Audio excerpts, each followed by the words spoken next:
folks, the Black Lives Matter movement has garnered more support in the last 2 weeks than ever before, but clearly somebody forgot to tell the Karens. In fact, it may be getting worse, as evidenced by this COVID Karen coughing on a literal baby. Now, she's actually wanted for assault because of that, and police are trying to identify her, which, good. The mother of the baby said that the Karen didn't like the fact that the mother was speaking Spanish, triggering memories of a certain other Karen. Walked into her. Excuse me? Meanwhile, while a separate COVID Karen was caught coughing on somebody in a bagel shop, a clip going viral shows the horrific results of a Karen on the defensive.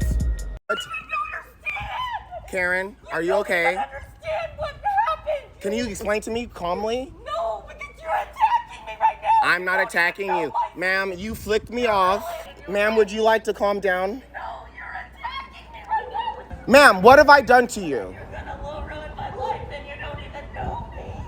About what? You want to call me a Karen at this point? Woof. Okay, how about this? Don't want to be called a Karen or posted online? How about not acting like one?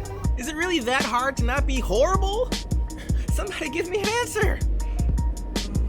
It's almost refreshing to see a Karen that doesn't even try to hide her hate, one that drapes it all over herself. I will teach my grandkids to hate you all.